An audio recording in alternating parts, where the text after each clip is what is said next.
ایران میں پرتشدد مظاہروں میں کئی افراد جان کی بازی ہار گئے۔ یہ پرتشدد مظاہرے ایران میں کیوں ہو رہے ہیں اور کیا رجیم چینج کرنے والی قوتیں ان مظاہروں کو ہوا دے رہی ہیں؟ عامر رضا میرے ساتھ موجود ہیں، ان سے بات کرتے ہیں۔ عامر بھائی، ایران میں پرتشدد مظاہرے جاری ہیں، کئی افراد جان سے چلے گئے۔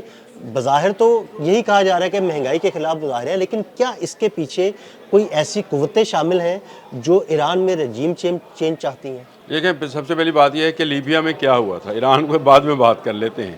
لیبیا میں کیا ہوا تھا؟ لیبیا میں ایک ایسی حکومت قائم تھی کرنل محمد قذافی کی، جو کہ تمام اسلامی ممالک کے ساتھ دوستی رکھتی تھی، خاص کر پاکستان کے ساتھ ان کی بہت دوستی تھی۔ اور محمد قذافی جو ہیں پوری دنیا میں اسلامی ممالک کی مدد کرتے تھے۔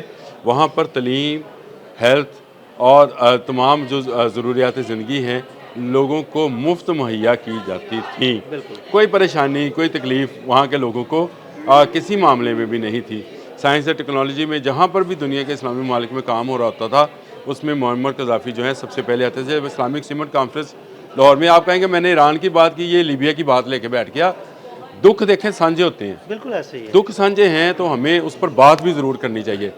لیبیا کو تباہ و برباد کیا گیا۔ آج لیبیا کی کیا صورتحال ہے؟ ایک علاقہ کسی گروپ کے گروہ کے پاس ہے، ایک علاقہ کسی گروپ اور گروہ کے پاس ہے۔ کسی کو کوئی ایک ملک جو ہے وہ سپورٹ کر کے وہاں پہ اسلحہ پہنچا رہا ہے اور کوئی دوسرا ملک جو ہے وہاں پر کر رہا ہے۔ تو لیبیا میں اس کے بعد سے، کرنل محمد قذافی کے جانے کے بعد سے کوئی سٹیبل گورنمنٹ نہیں رہی۔ اور وہاں پر نعرہ کیا لگا تھا آپ کو پتہ ہے؟ مہنگائی کا۔ جہاں تعلیم، صحت اور اس طرح کی بنیادی ضروریات تمام چیزیں فری تھیں، وہاں پر مہنگائی کا نعرہ لگایا گیا۔ اور وہ نعرہ چلتے چلتے عرب سپرنگ کی طرح پہ، جیسے عرب سپرنگ میں کیا گیا، مختلف ممالک میں رجیم چینج کی گئی، وہی صورتحال جو تھی وہ لیبیا میں بنائی گئی۔ اور وہاں پر نیٹو فورسز نے کارروائی کی۔ کرنل قذافی کے ساتھ جو کیا وہ سب کے سامنے ہے۔ اور اس کے بعد آپ دیکھ لیں کہ ایک محمد قذافی کے جانے کے بعد ہمیں عراق سے بھی ہاتھ دھونا پڑا۔ بالکل ایسے ہی۔ اب ان کی نظریں کس پر تھیں؟ اب ان کی نظریں تھیں ایران پر۔ اب آ جائیں، میں ایران پر آتا ہوں۔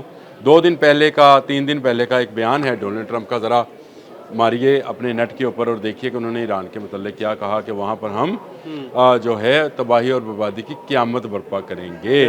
اور اس کے لیے بہت سارے لوگوں نے تجزیے تبصرے کیے تھے کہ شاید یہ کوئی امریکہ جو ہے حملہ کرنے کی بات کر رہا ہے، یا امریکہ یہ چاہ رہا ہے کہ وہاں پر اس کی ایٹمی تنصیبات کو تباہ کرے۔ تو میں نے اس وقت بھی یہی بات کہی تھی کہ یہ اب وہاں پر رجیم چینج چاہتے ہیں۔ دیکھیں، پوری دنیا میں اگر کسی نے امریکہ اور اسرائیل کو للکارا ہے تو وہ ایران ہے۔ ایران نے جواب دیا۔ ایران نے اپنے میزائل پھینک کر تل ابیب میں اور نیتن یاہو کے گھر کے قریب یہ ثابت کیا کہ بھائی وہ اس معاملے میں کسی کا لحاظ نہیں کرے گا۔ آپ جو آئرن ڈوم کر رہے تھے، اور وہ بھی اسلامی ممالک میں موجود انٹرسیپٹرز لگا کر، ان کا بھی جواب دیا۔ ایران نے کہا کہ جہاں سے ہم پر حملہ ہو گیا وہاں پر ہم حملہ کریں گے۔ یعنی جن اسلامی ممالک کے اندر بھی امریکن یا اسرائیلی انسٹالیشنز ہوئیں گی، اگر وہاں سے حملہ کیا جائے گا تو یہ بالکل یہ بین الاقوامی سطح پر تسلیم شدہ چیز ہے۔ یہ کسی دوسرے ملک پر اٹیک نہیں ہے، لیکن اگر کسی دوسرے ملک کے اندر موجود، اس کی مثال اس طرح سے لے لیں گا، عراق کے اندر موجود ایک بیٹری جو ہے وہ میزائل فائر کرتی ہے ایران کی طرف، تو ایران کو حق پہنچتا ہے کہ اس بیٹری کو اڑا دے۔ یہ پوری دنیا کا ایک بین الاقوامی قانون ہے۔ ہو نہیں سکتا تھا کہ ایران کی جو اس وقت وہاں پہ اسلامک گورنمنٹ ہے، یا انقلاب ایران کے بعد سے جو آج کے دن تک جب میں اور آپ بات کر رہے ہیں، وہاں پر ایک سسٹم، ایک نظام جو ہے وہ مضبوطی کے ساتھ اپنے پاؤں پر کھڑا ہے۔ وہ کھڑا ہوا باطل کی ہر اس سپر پاور کے خلاف جو کہ اس پر حملہ آور ہوئی، یعنی اسرائیل اور امریکہ کے خلاف بھی وہ کھڑا ہوا۔ تو اب وہاں پر کیا کیا جا سکتا تھا؟ آپ نے جنگ کر کے دیکھ لی، آپ کو وہ ہزیمت کا سامنا کرنا پڑا۔ ایک ایگزاسٹ اڑا کر آپ نے تنصیبات کا آپ بھاگ گئے، اور اس کے بعد اس نے سو 57 لے لیا۔ اس کے بعد اس نے اپنے کہا کہ میں میزائل ٹیکنالوجی کے بارے میں جا رہا ہوں، الفتح میزائل ان کا، یار اس پر کرنا چاہیے کہ الفتح میزائل کی رینج جو بڑھا رہے ہیں اس کو بین البر اعظمی پر لے کے جا رہے ہیں۔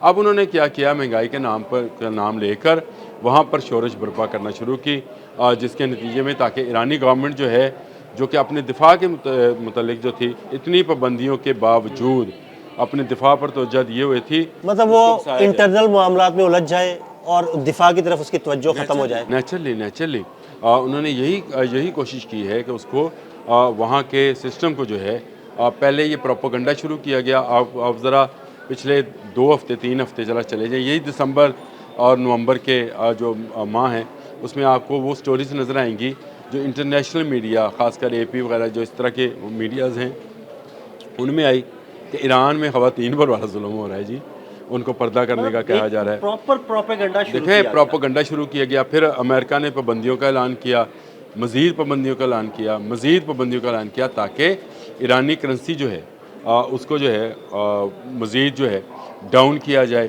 اور یہ اس کا بہانہ بنا کر, کیونکہ جب کرنسی ڈاؤن ہوئے گی, جب آپ پر پابندیاں ہی اتنی لگ جائیں گی, آپ کا تیل کے جہاز جو ہیں وینزویلا کی طرف جانے سے روک دیے جائیں گے اور وینزویلا کے جہاز آپ کی طرف آنے سے روکے جائیں گے, تو نیچرلی ایک قوم کو قربانی دینے کے لیے جو ہے وہ قربانی دینے کے لیے تیار رہنا چاہیے. لیکن یہ ایک سازش کے تحت کیا جا رہا تھا اور اب ایران کے اندر جو ہے ہنگامہ برپا کیا جا رہا ہے. یہ کوشش ہے کہ وہاں پر جو اتحاد اور یکجہتی بین المسلکی بھی میں کہتا ہوں موجود ہے, اس کو ختم کیا جائے اور ایران کی فوجی قوت کو نقصان پہنچائے جائے. اصل میں ایران کی طاقت کو نقصان پہنچانے کے لیے یہ کام کیا جا رہا ہے. لیکن ایک بات امریکہ بھی یاد رکھے, اسرائیل بھی یاد رکھے, اسرائیل بھی قابض ہے اور امریکہ میں بھی جو لوگ ہیں یہ ریڈ انڈینز کی زمین پر قبضہ کیے ہوئے ہیں, یہ 2 قابضین ہیں. لیکن ایران ہزاروں کروڑوں سال پرانا ملک ہے. یہ فارس وہ علاقہ ہے جس نے دنیا پر راج کیا ہوا ہے, آج تک کسی کے زیر نگین نہیں گیا, نہ کسی کے غلامی میں گیا ہے. تو یہ اپنی حفاظت کرنا جانتے ہیں. اور میں یہ سمجھتا ہوں یہ جو انہوں نے اپنے طور پر وہی عرب سپرنگ جس میں بہت سارے عرب ممالک کے اندر انہوں نے انقلاب کے نام پر جو ہے تباہی و بربادی پھیری تھی اور اپنے لوگوں کو بٹھایا تھا, یہ شاید وہی چاہ رہے ہیں ایران کے اندر بھی ہونا. لیکن مجھے ایران میں ہوتا یہ مشکل نظر آتا ہے. ایران ہمارا اسلامی دوست ملک بھائی ہے اور وہ اسرائیل کی ان تمام سازشوں کو ناکام بنانا جانتے ہیں. ان کے اندر جو میں یہ سمجھتا ہوں کہ اسلامی روح ہے جو پھونکی گئی ہے اور جو اسلامی روح کے ساتھ وہ کام کرتے ہیں, پورے اسلامک ورلڈ میں جذبہ شہادت کا اگر آپ نے مظاہرہ دیکھنا ہے تو ایران میں دیکھا جا سکتا ہے. تو میں یہ سمجھتا ہوں کہ ایران کے خلاف یہ جو سازش کی جا رہی ہے یہ بین ویسی ہی سازش ہے جیسے لیبیا کے خلاف کی گئی تھی, جیسے عرب سپرنگ کے دوران مختلف عرب ممالک کے خلاف کی گئی تھی. لیکن اس دفعہ جو ہے مجھے ان قوتوں کی ناکامی سامنے نظر آ رہی ہے. ایران بہت جلد ان مظاہروں پر, ان جو شر پسندی ہے اس کے خلاف جو ہے اس پر قابو پا لے گا اور ایران جو ہے پہلے سے زیادہ مضبوط ہو کر نکلے گا. بالکل, بہت شکریہ عامر رضا جی. بالکل, عامر رضا نے بڑی تفصیل کے ساتھ ایران میں ہونے والے ان مظاہروں کے پیچھے کون کون سی طاقتیں موجود ہیں ان پر روشنی ڈالی. عدیل احمد اور عامر رضا کو اجازت دیجیے گا. اللہ حافظ.